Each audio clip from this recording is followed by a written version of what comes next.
Hey friends, Mike from Go Cell Phone Repair, and it's time for the Thursday night weekly Tech Talk live stream. And tonight I wanted to do something slightly different. We still have a few news items to cover, but the big thing obviously right now is the whole self-driving Uber accident, artificial intelligence dilemma. And while we may not have a lot of control over that, I believe that there are some discussions that should be had at some level, and certainly the people who are making these decisions for us should at least pay attention to what's going on, other than lobbying funds. So first off, YouTube has apparently banned firearms demo videos. So a lot of creators who built their channels around how to purchase, manufacture, assemble, sell, distribute, use firearms, they are gone, and no telling where they're going to go. There's some rumors going around about where they might end up. Also, the HTC U12 could be a masterpiece. I don't know about that. We'll take a sneak preview looking at what photos have leaked so far. And the Galaxy Note 9 may have a fingerprint sensor built into the screen. Of course, we don't really know any of this for sure, but when we hear these leaks, a lot of times they come from reliable sources, so we'll find out. Last but not least, of course, experts at this point are saying that a video of Uber's self-driving car killing a pedestrian suggests that the company's technology may be at fault. So we will talk about all of this and more right after this.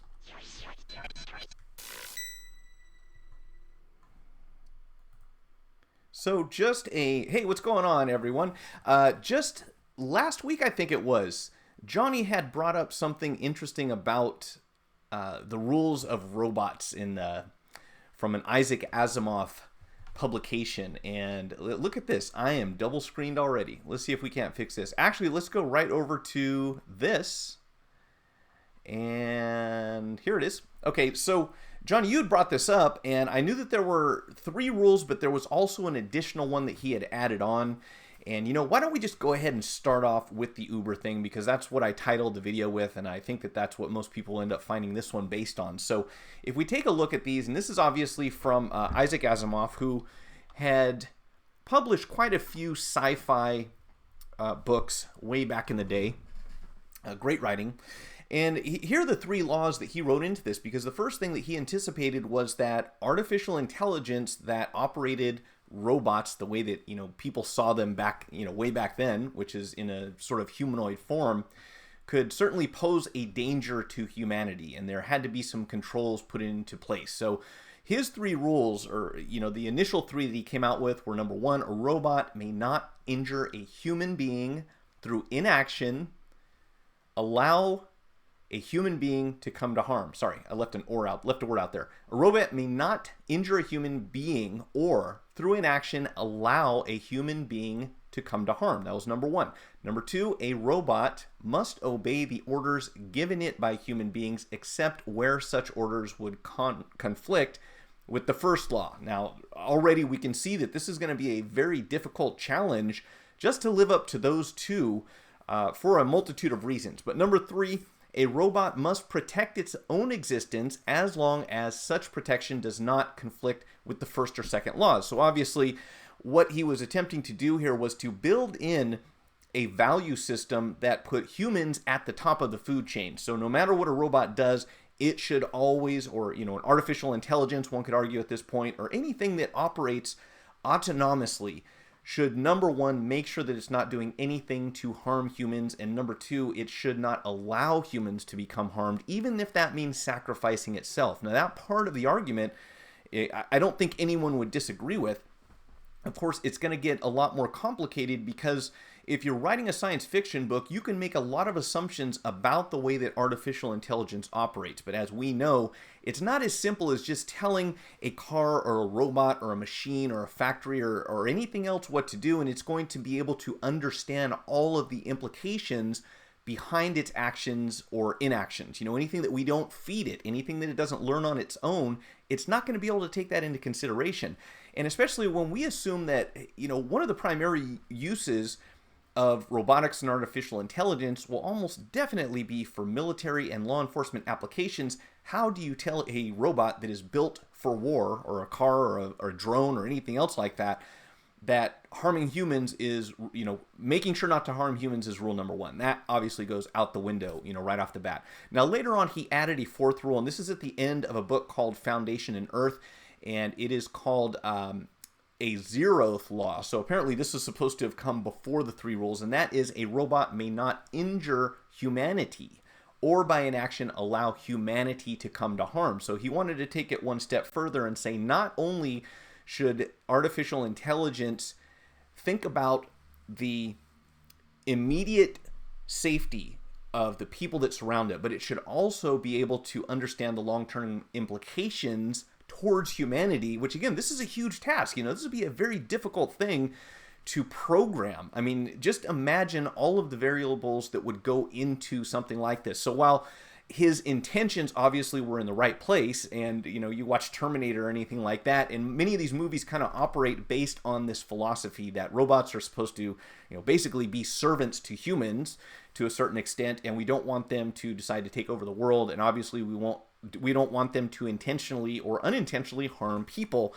And this is the reason that I wanted to talk about this in greater detail this week, because after seeing this Uber accident, we all kind of knew that something along these lines was going to happen. There have been some collisions.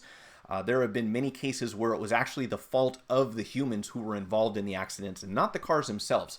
But in this case, as far as we can tell, and obviously everyone deserves their fair trial, everyone gets a day in court, everyone gets to argue their case. But right now, they're saying that they believe that Uber's technology may be at fault. And of course, this opens up a huge can of worms and a large number of questions. Probably the one at the top of the list being this: where does the liability fall when you have an autonomous, I have such a hard time saying that, if you have a self-driving car or a self-operating machine, when something goes wrong and somebody gets hurt, obviously accidents will happen, but there's going to have to be a line drawn where people say, it should have been preventable, number one, or who was responsible for programming this thing? What parameters were missing? Was it neglectful? Was it intentional or not? And then you throw in another party into this mix where there was a passenger in the car. There was someone who was supposed to be watching out and making sure that nothing was going wrong and that the vehicle was operating the way that it was supposed to, and obviously to help ensure the safety of the humans around it. And if you haven't seen the video already, obviously this is kind of grim, so, even if I could, I wouldn't play this during the stream, but if you want to take a look at the video, you can go to the LA Times. There's a number of websites out there where you can actually see the impact where the car is hitting the bicyclist who was crossing the street. Now, and I want people to see this discussion. I think this is going to be very thought-provoking and obviously probably raise more questions than it brings answers. That's going to be the difficult part about this, but I'm very interested to hear what you guys have to say. Guys and gals, I should say.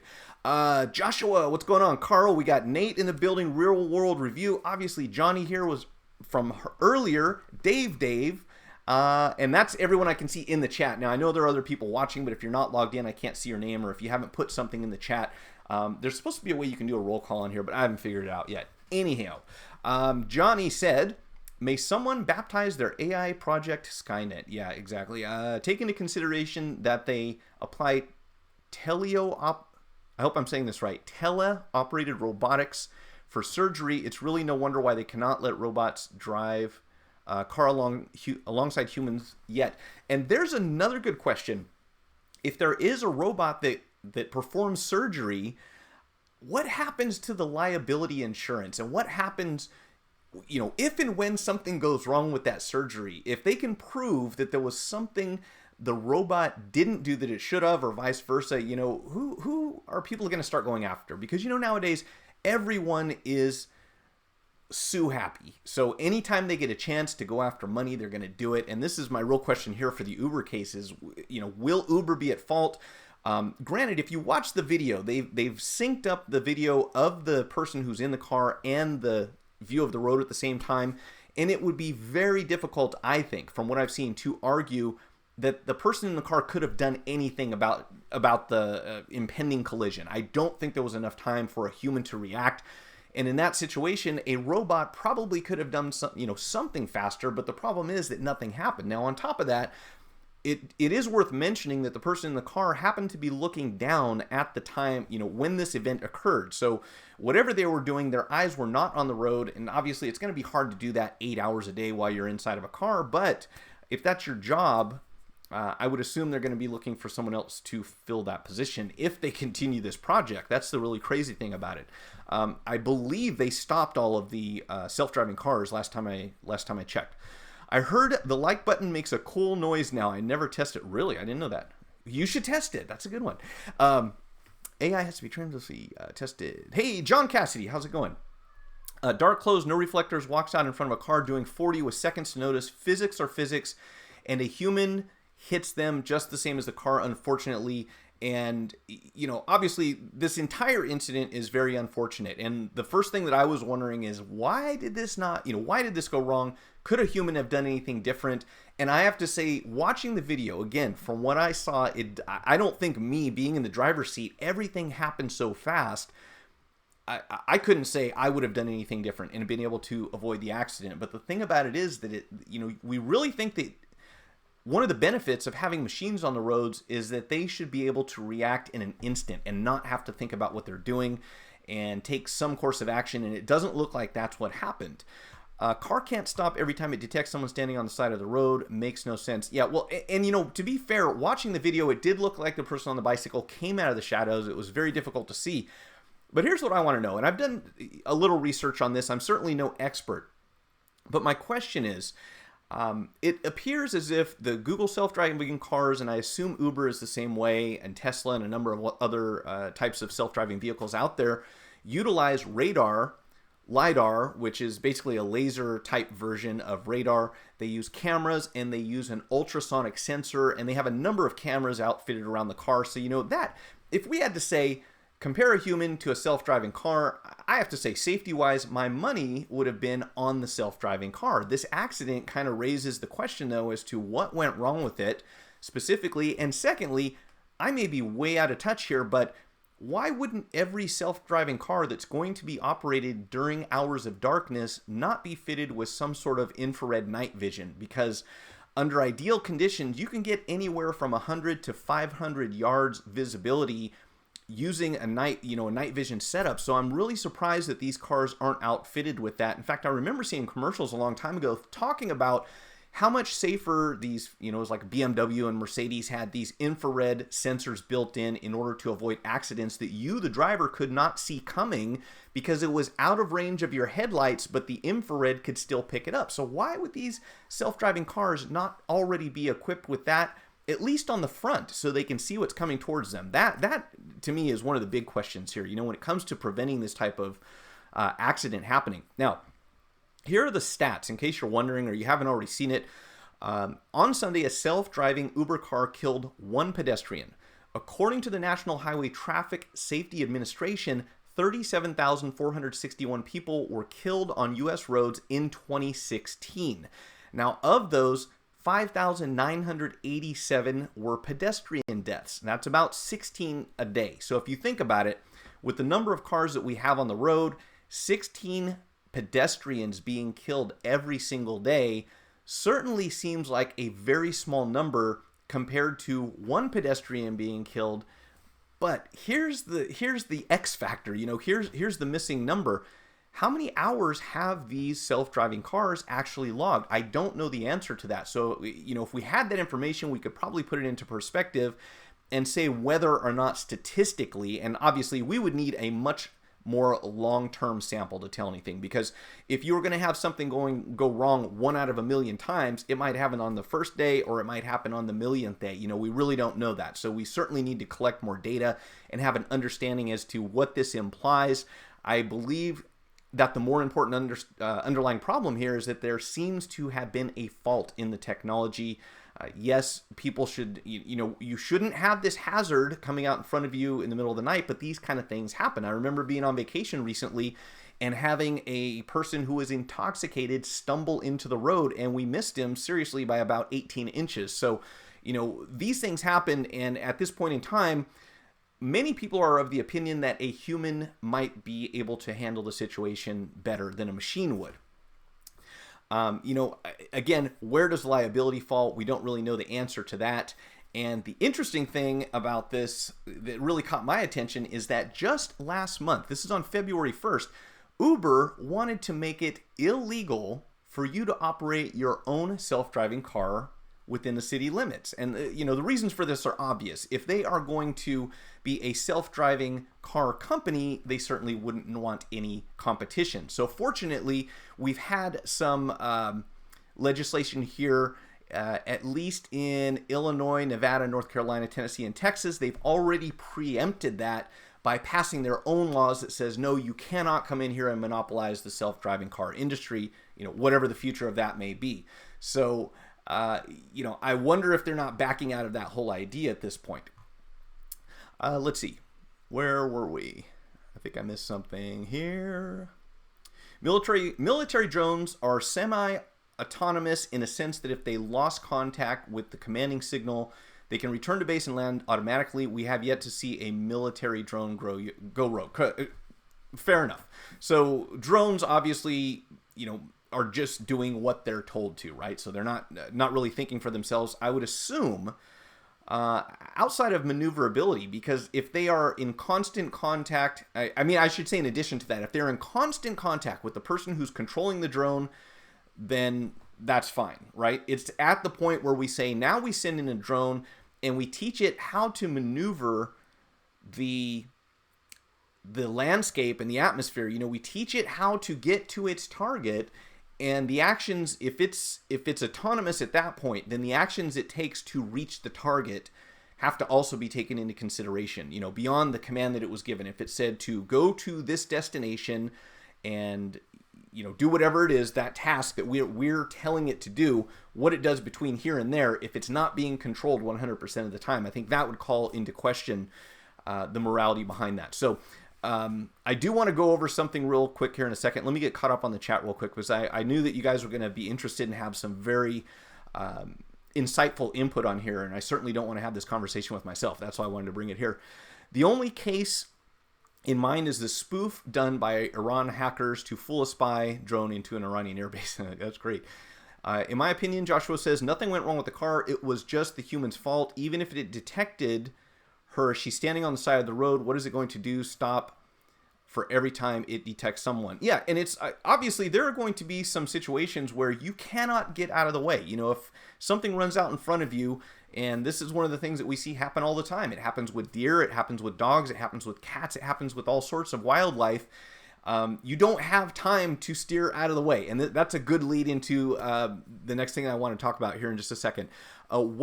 At a bus stop, walking a dog, no. One thing about LiDAR's visualization is that the computers see everything as ray tracing and have to employ a huge amount of processing to tell apart the silhouettes it will detect ahead. Okay, fair enough. Now, again, my question still is that why isn't there some sort of infrared system like a night vision that says, hey, we see a heat signature up here. It looks like, whether it's an animal, human, or anything else, maybe it would be too confusing because of the other cars that are on the road. But you think that it would be easy enough to write in software that would be able to differentiate between a massive heat signature that's generated by the exhaust or by the engine of a motor vehicle, combustion engine. Now, obviously, electric cars would be an exception to that rule, but certainly when it comes to people, it seems like we would be able to tell if someone is standing on the road ahead of the car, and maybe the car would slow down, like we normally do when we come to a crosswalk, or if we're going next to a school and we know that there are children standing on the sidewalk,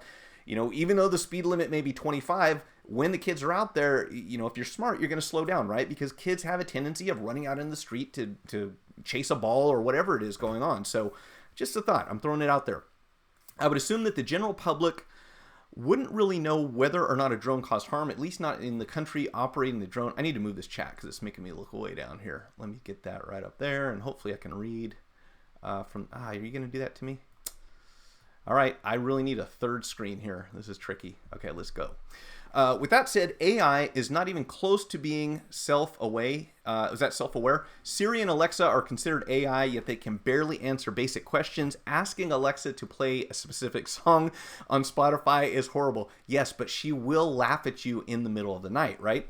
Okay, so if you all have not heard this before, and you probably have, if so, please bear with me, because I think that anyone who doesn't, isn't familiar with this certainly would want to understand, the whole point behind this discussion, and that is the trolley dilemma. Okay, so it boils down to this. Someone came up with an idea and said, look, what if, and when they say trolley, in the US we say train, very similar, but let's say we have a train or a trolley on a track, and it is heading towards three people who are working on the track. They are unaware of this impending collision with the trolley. In other words, maybe they have jackhammers going, and there's so much noise, and they're facing the wrong direction, and they have no idea that this train is getting ready to run over them. Now you are standing at a switch, and you can divert that train away from these three guys that are working on the track. But in doing so, you are going to send it on its only alternate route, which is down another track that will end up running over a fourth person who's working and also has his back turned and can't tell what's going on, and for whatever reasons doesn't know that it's coming. Okay, so you've got 3 lives over here, you have 1 life over here, and you are in control of the switch. There is no other option. You can't put on the brakes. Okay, let's just, we're discussing this for the purpose of kind of digesting this whole moral dilemma that's being generated. Now if we thought about this and there were arbitrary people. Now I know there are variables and factors that come in. If you said, hey, that 1 person on the road is someone I know, and the 3 person over there are people that I don't know, that might sway some people's opinions. But if you look at it from one perspective, we're talking about the ability to save 3 lives and in the process end up having to sacrifice 1. And on the surface, it appears as if that would be the logical course of action, right? But there are quite a few arguments that say that, there are different angles of looking at this that make it quite debatable. So, the standard answer comes from a guy named Jeremy Bentham, and he developed his response to this based on utilitarian ethics. And his idea is that you must choose the action that will minimize total harm. So in other words, if you had to pull that switch and decide between 3 people being run over and 1 person being run over, you should always send the train down the track where there's 1 person, because what you're doing is you're preserving more life by taking that action. Now there's another philosophy, and this is from Immanuel Kant, or Kant, it's a goofy name to pronounce, but his philosophy is that you should actually let the train take its course and not interfere. Now, why would you do that? Well, according to his thinking, you should never take any action, and this is going to sound familiar, Johnny, do not take any action that will harm a human being. So by diverting the trolley from one track to the other, you are taking an action that will end up causing harm to someone. Now, obviously, it's going to be less harm than if you did nothing, and this is the place where I believe that even a robot would be very confused. If it's operating according to both of these principles, there really is no correct answer. So what do you do? And more importantly, who is going to be in charge of making these decisions? Because self-driving cars are not going to go away. I know that there will be a few bumps in the road, pun completely intended there, but ultimately, someone is going to have to say, this is the correct moral decision. Here is how we are going to operate self-driving cars. Number 1, okay? Now here's the second thing. And the very interesting thing about this entire trolley dilemma is that if you spoke to someone and you ask them this question, by and large, the majority of people will side with Jeremy Bentham. It's tough to pronounce these sometimes. And they will say, yes, you should absolutely choose the action that will minimize total harm to whatever number of people are involved. On the other hand, if you ask the same people that choose that decision, if they would purchase a car that operates based on those ethics. In other words, if you're in the car and you're 1 person and you can avoid hurting 5 people by allowing the car to crash into a brick wall and you end up getting hurt, everyone says, no way, I would not buy that car. And this is where we are going to end up, I believe, and why, even though these seem like, hypotheticals that we don't really need to talk about, because when are you going to be on a train that doesn't, you can't switch the track, you can't put on the brakes or anything else can happen. But with self-driving cars, these arguments or these questions are coming back because these are going to be real moral discussions and decisions that someone's going to be making, and it's probably not going to be us. But at the very least, we should certainly be aware of what's going on, and I am more than curious to know what you all think about this and what the future looks like when we eventually do hand over a lot of these decisions to artificial intelligence, meaning that they are built to run or they are built to operate on a set of ethics that are predetermined. Who is really qualified to make those decisions? Will it eventually at some point, will it come down to a vote? Will there be a utilitarian vote versus the other side? I mean, what is going to happen? And it's not just cars. It's going to be all sorts of stuff that are around us. And we don't, when you get on an airplane, how much control do you have over your destiny at that point, or your future in the near future, the near future, within the next hour or 2 hours or whatever your flight time is going to be? Your life is in the hands of the pilot in the plane, of the people on the ground that landed, of the other airplanes that are flying around. So you're hands off. You're not doing anything. And this is what being in a car is going to be like at some point. Let's see. Blame the train. Yes. And I know the obvious question is, what are these guys doing standing on the track in the first place? You should have somebody, keeping watch. But, for the point of the exercise, we're assuming that they couldn't.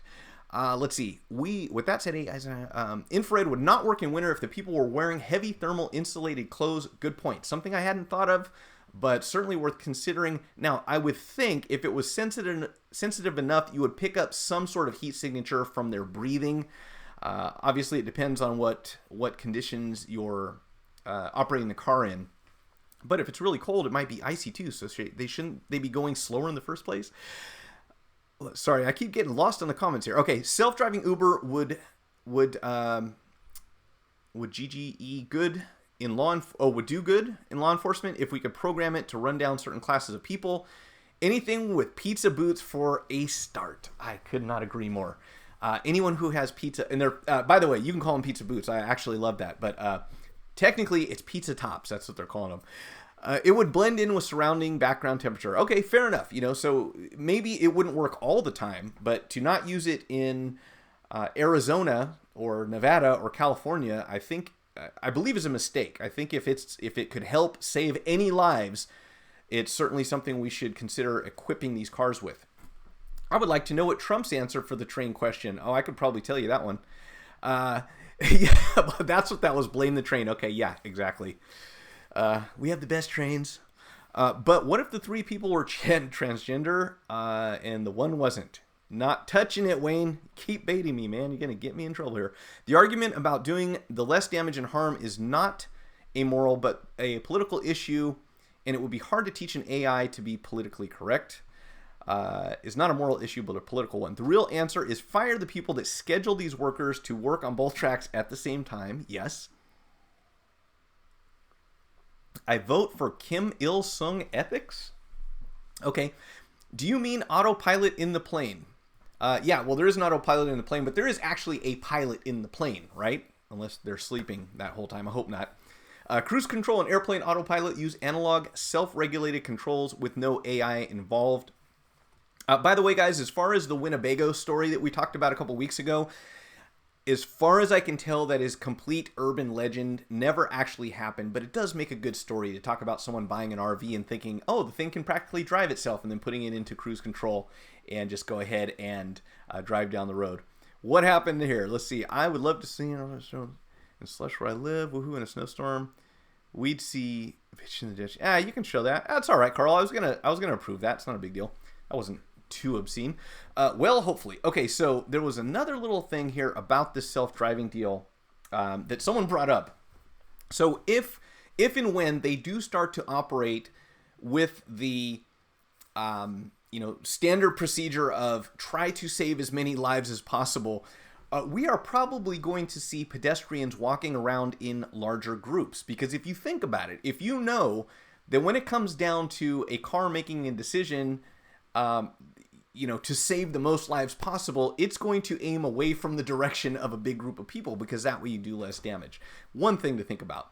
What about people who are hacking autonomous vehicles? Obviously, this has happened before. It will probably happen in the future, and that's going to be another thing that will complicate the entire issue when it comes down to liability, because we know that cars can be hacked, and the smarter the car, the more ways there will most likely be to get into it. I'm sure they're building some sort of defenses against that, but yeah, these could ultimately be turned into, self-driving cars could be turned into weapons, especially when they've got cars that are going to not have any steering wheels. Like, even if you're a passenger in the car, there is no way to take over in case something goes wrong. So that's pretty freaky. And what happens if you miss your car payment?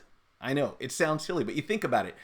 If you have a self-driving car and you hold the pink slip, I will bet money that whoever retains ownership can and will at any time say, bring the car back to me. This person hasn't made their payment. You don't even need tow trucks anymore. See, they're taking our jobs away. That's what's happening. All this automation. Let's see. Why won't this thing cooperate with me today? Self-driving Uber suicide car bombers. Not suicide if no driver. Exactly. ISIS are going to be confused as hell. Yeah, isn't it funny how we don't really hear about ISIS anymore ever since we have other things going on? And commercial applications. This was another point that was brought up about self-driving cars. Someone said, yes, chances are these cars will automatically route them to expose you to the most invasive billboards and advertising that you can possibly see. But more than likely, and this was the counter argument, was no, they don't need to do that. I bet that these self-driving vehicles will have some sort of augmented reality built into them so that as soon as you jump in the car, they start feeding you advertising. Because that's the first thing that's going to happen, is that big corporations are going to say, how can we monetize this? So I would put money on that one also. In addition to that, here's the good side, if there is one: no more carjacking. You cannot carjack a self-driving vehicle. So at least we've eliminated some crime there in the process. Now, if you guys want to check out an animated version of the trolley dilemma, check out a channel called Lucid. It's LUSCID. I will put the link down in the video description after this is finished, within 24 hours, so you can check out this and all the sources where I went to get this information for the discussion. That's it for most of what I wanted to discuss on that. Again, what I really wanted to know is what you guys think. I mean, what would you do? Would you, if you could vote in favor or against? Maybe I should put a poll up here. Oh, and by the way, I need to get the results for the poll. But last time I checked, iPhone 10 was beating Galaxy S9 in the poll for what people would buy. Johnny Cab and Arnie movie, what was that? If I remember, Crazy Taxi, those people would run faster than a cheetah. What? Oh, on Crazy Taxi. Oh, yeah. The AI for the pedestrians who avoided the gamer taxi is really smooth. What about implementing the same kind of collision avoidance in an AI car? Now, here's a thought. Now that you mentioned that, I'm glad you did, because I hadn't taken a note on this.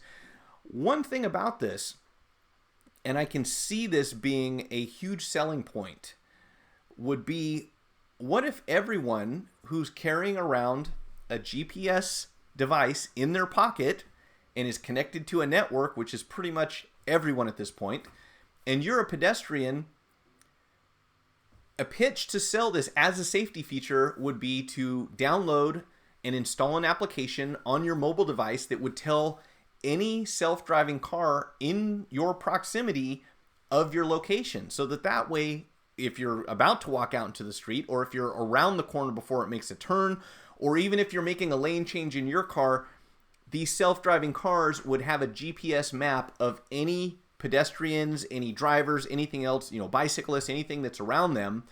And, of course, we have the whole trade-off now that, once again, you will be volunteering more information to, not just Facebook and everyone else who's already watching, but in addition to that, Uber will know where you are at the time. But they could sell this as a safety feature. You don't want to get hit by a self-driving car. You have to download this application and tell us where you are at all times. I can see this happening.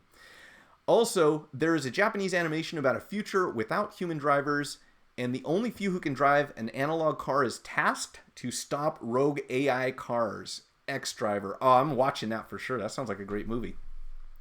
That sounds like fun. Just briefly, something I thought of recently, and I meant to bring up in the last stream, but we kind of ran out of time. They did a study just about a week or two ago, and they determined that video games don't tend to promote violence among children or adults, although we keep hearing that story, over and over and over. And I always have to think back and date myself because I am pretty old. But when I was a kid, we had a game called Death Race 2000 where you literally drove around in a car and ran over people. That was the point of the game. And when you did, they died and a little cross popped up out of the ground to show you where your marker was. And that's how you scored. And it was based on the Death Race 2000 movie. And none of us grew up, that I'm aware of, nobody that I know of, grew up and decided to drive around running people over. So it's quite a bit of a stretch there. Really, I wouldn't use a self-driving vehicle anyhow, unless, of course, Johnny Chang was driving my taxi. There you go. S9 Plus is $930 after tax, while the iPhone is $999 before tax. Do people not like money nowadays as a user? I don't get why people would choose the iPhone 10 over the S9, S9 Plus. That is a good question and a complete live stream debate in and of itself, for sure.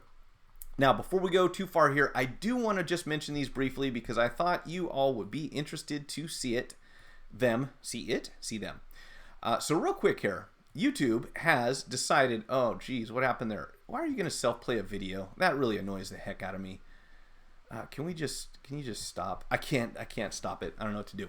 So YouTube has banned firearms demo videos entering the gun control debate. Let's do that. There. So we have to look at these people and check this out. I cannot put an accurate description of this on any of my videos anymore. I went through and was doing some SEO on my channel, and I discovered a few things. And one of them was that a lot of my videos were being penalized because I used the term heat gun in the description. And apparently gun is an offensive term. So it's going to get very strange here in the near future when it comes to censorship. Obviously, when it comes to the debate over the Second Amendment, and it's going to get really weird here. Now, here's the most bizarre thing about this of all. People are talking about these gun channels. I'm just going to call them gun channels because, again, they'll either show assembly, operation, purchasing, buying, selling, whatever. So these gun channels are apparently now looking at Pornhub as their best option for hosting videos because apparently, I've been told, you can go to this website that shows videos of an adult nature, and for them, things like guns are not off limits. Now, I don't know if people can monetize these videos or, how that's going to work out. A lot of people have talked about using Facebook video. I think Facebook is going to have a lot of damage control to do at this point. We have Vimeo, we have LiveLeak, we have a few other platforms out there, but nobody really set up to give the functionality, the bandwidth, and the storage for the space to put the kind of volume that we see uploaded to video all the time, apparently, except for this pornographic website. So that's going to get really, really strange in the future and unfortunate. And while people will often call for free speech, obviously, if you are a privately owned corporation or person or business, you don't have to allow free speech. You are free to do whatever you want on your own territory. So if YouTube says they don't want my videos here or your videos or anyone else's, that is entirely up to them. And, I am free to leave if I'm not happy with the way that they run things. But that said, it's unfortunate that people would have to resort to putting their videos, even when they're not harmful, even if they're not spreading hate, even if they're not offensive to most people, demonstrating how to operate a firearm to a pornographic website. To me, that's unfortunate and would probably lead people who wouldn't normally be there to hang out in that environment. So that's going to get really strange. Where were we here? Do Huawei and Nvidia plan to implement their chips on self-driving vehicles? That I don't know. It's okay. He probably isn't saying much anyways. You are kidding. Heatmaker. Mike, in all honesty, do you believe the Second Amendment rights were designed to protect gun rights of today? Okay, I'm not going to talk about this too much, only because I will answer your question, Wayne, and I would love to have that conversation. I'm just not confident that I can do so here safely. People are all up in arms about even talking about certain subjects, which is unfortunate.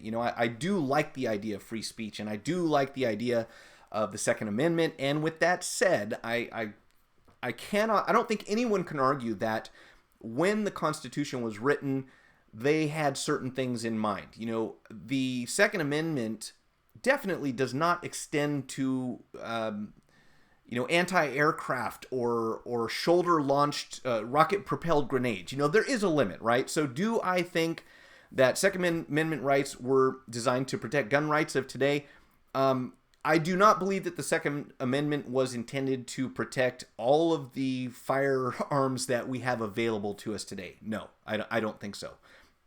The Constitution was designed in a way that at any point in time in the future, people could come back and say, we don't think that this makes sense anymore. This is something that's built into it. This is why we have amendments. In fact, I should back up. That's where the Second Amendment came from. It wasn't initially in the Constitution. They amended it, added it, and at any time, if there's enough people or, enough of the right people voting in favor or against something, those can go away. Do I think it's realistic that anyone should be able to have a grenade or a nuclear weapon? No, absolutely not. So there should definitely be limits. My biggest concern about the Second Amendment is that we have people on both sides, and we certainly should protect our right to defend against an oppressive government. And I believe that that was the intention of the Second Amendment, because it's going to be difficult for a corrupt government to just completely take over and become authoritarian or just much worse if they know that their citizens are armed. I believe that that was the intention behind the Second Amendment. But what that creates is an environment where we obviously have issues with anyone having access to firearms, and we also do need to protect those rights. So there's a good argument on either side. The one that I don't understand is, saying that people who have mental illnesses, who have a history of mental problems, who are taking antipsychotic medications, have a history of violence or domestic abuse, being able to say, those people should have guns just like everyone else. That's the one that I don't understand. I take issue with that. And at the very least, I believe that it needs to be examined more closely. And the thing about it is that the NRA does not want to budge at all. And I won't say, they don't have a good reason, because there is a slippery slope effect at some point. If you say we can't do this, we can't do this, we can't do this, pretty soon you can't do anything. So I understand that. But I believe that we're a little too far to one extreme at this point. That is just my humble opinion. I hope I don't get demonetized on this video, but whatever. Maybe we will have that discussion at some point anyways. But yeah, it doesn't make sense that anything that was written 200 years ago, not to mention 2,000 years ago, doesn't need a little adjustment to keep up with the times. And at the same time, I do believe in the rights that are guaranteed by the Constitution, freedom of speech, the right to bear arms. I don't pick and choose. I think that all of them make sense within context. And it's unfortunate that you run into so many people that are willing to go along with a few of them and then just throw the other ones out the door. So it's, people like to cherry pick what they believe is right. And it's like, here's what it says. They came to this conclusion for a reason.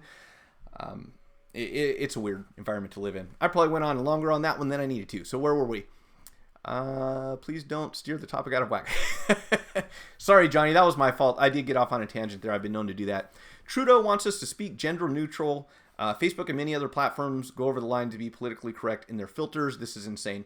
Yeah, it's gone a little far, and I believe that we'll see a bounce back at some point. In fact, I believe that we've seen a result of an extreme movement to the left, and that is to end up with an extreme, not extreme, but certainly people on the right in charge of not just the presidency, but also Congress. So I think that kind of swings back and forth.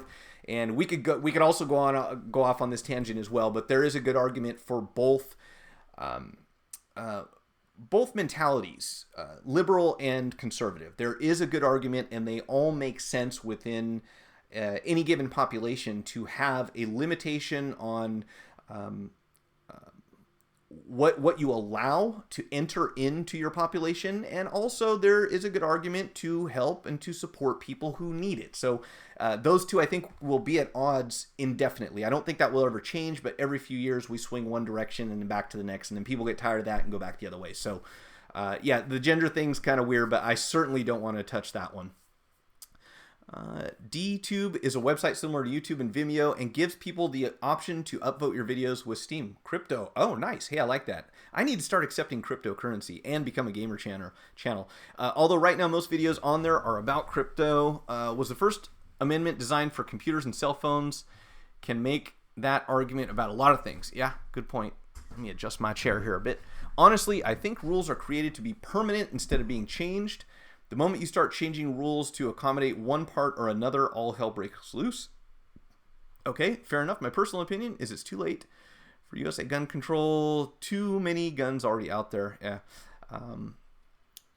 Sorry, folks. I don't want to read every single comment, but you guys I kind of figured wherever we went, this would be a very interesting conversation, and we're even completely off the subject at this point. I say, where's common sense now? I mean, achieving balance. Yeah. I don't know. Only the law abiding will obey a gun control law or turn in their firearm. Yeah, that's another interesting statement that we always hear, is that if we make guns illegal, then or if owning a gun becomes criminal, then only criminals will have guns. But that also means that if you keep your gun, you'll then become a criminal, I guess. I don't know about that. But in any case, there was a point to this whole thing, and that was YouTube banning firearms, so I don't know what's going to happen with that.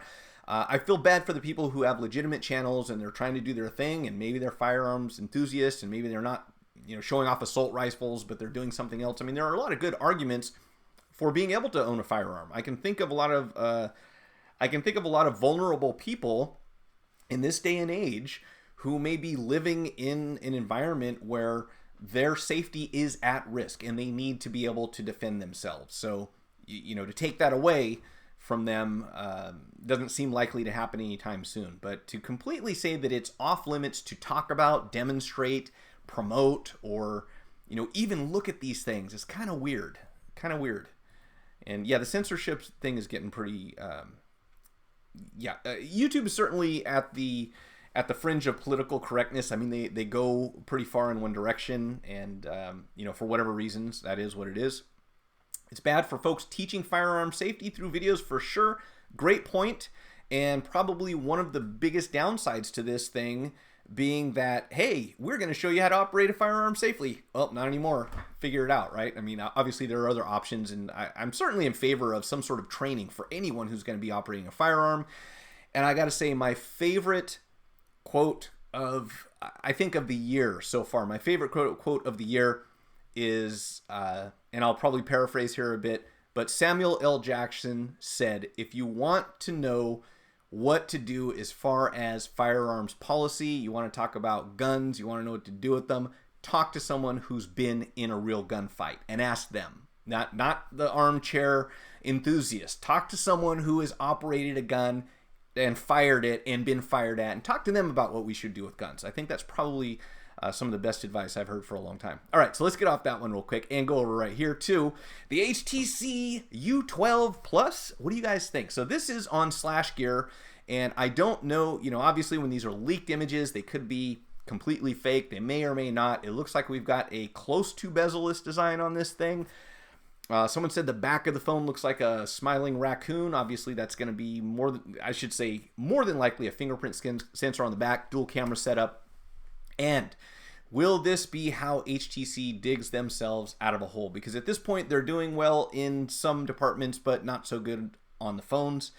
If you talk to anyone who works on phones like myself, the last few models, they haven't really been a lot of fun, and we don't really see too many of them. That's the main thing about HTC, is that they don't have a lot of market share within the US. Now, with these changes happening when it comes to Huawei, ZTE, and all of the Chinese manufacturers, and before I forget, I got to tell you guys, next week we have a specialist on budget phones. Now, someone had mentioned a couple weeks back that 2018, forget about the S9, forget about the iPhone. This is going to be the year of the budget phones. We'll have to see if that actually happens, but I got a hold of someone who is certainly an authority on budget phones. He knows all about Xiaomi, ZTE, Huawei, all of the imports. He will be here next Thursday, 6 p.m. Make sure, if you're interested in that you show up. This is going to be a great live stream. I'm really looking forward to it. Almost brought him in this evening, but I wanted to give everyone fair notice ahead of time because I think this is going to be a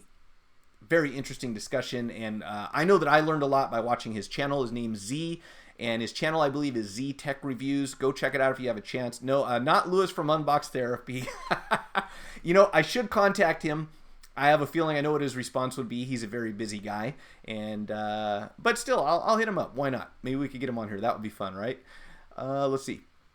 We're trying to make guns illegal rather than trying to make them smarter. Yes, where technology, humanity, me a blur.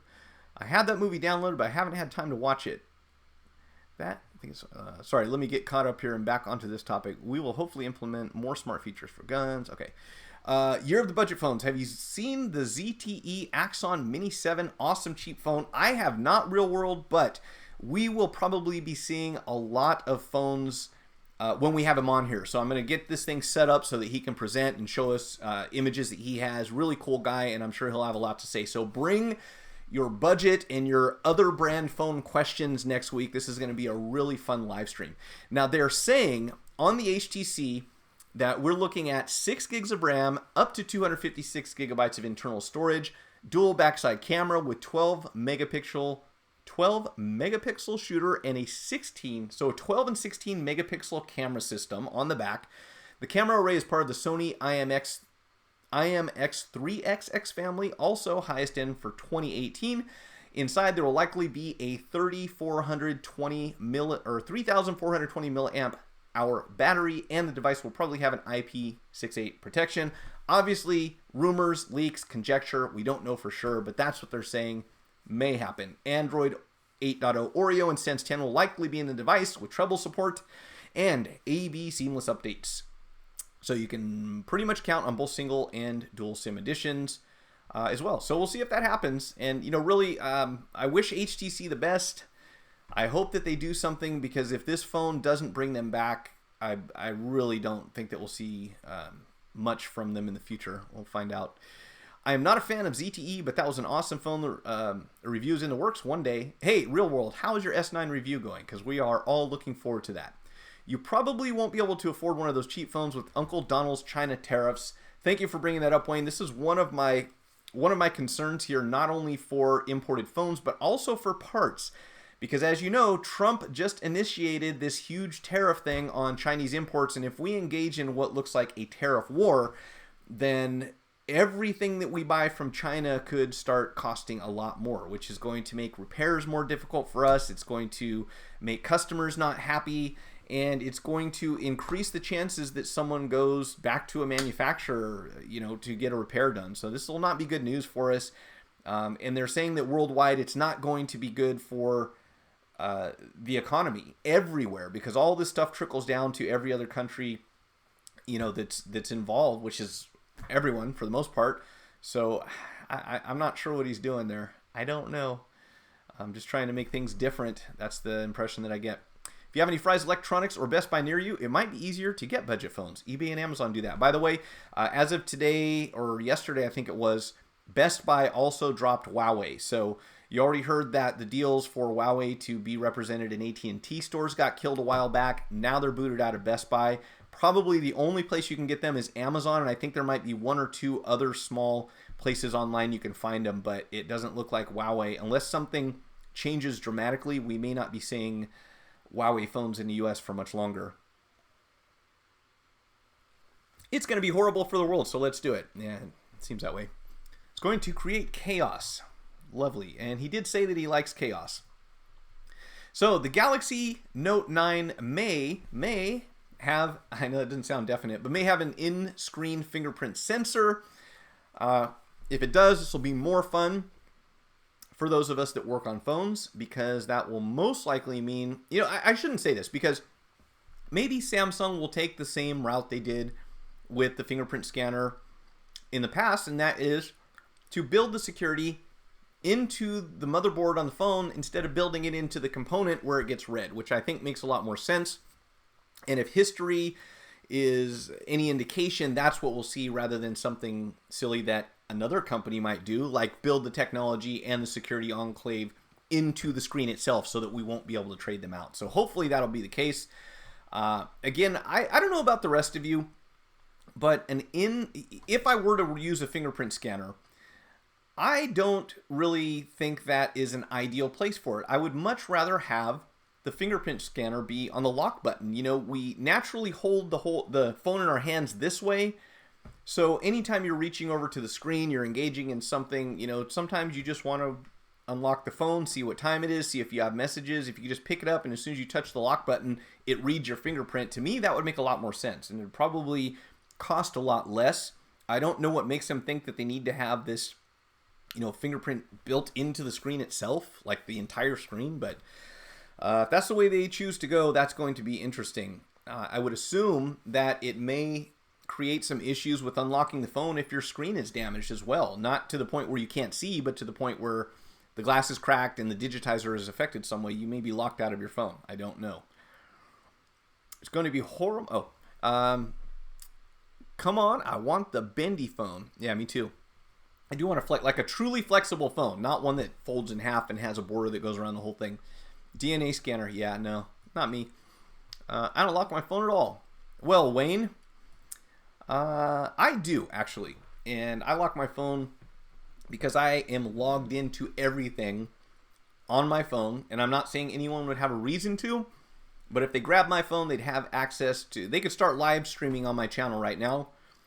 They could, well, they wouldn't be able to get into my bank account. They could probably get into my PayPal account though, and a number of other things. So for that reason, I prefer to keep it locked. I have a simple passcode.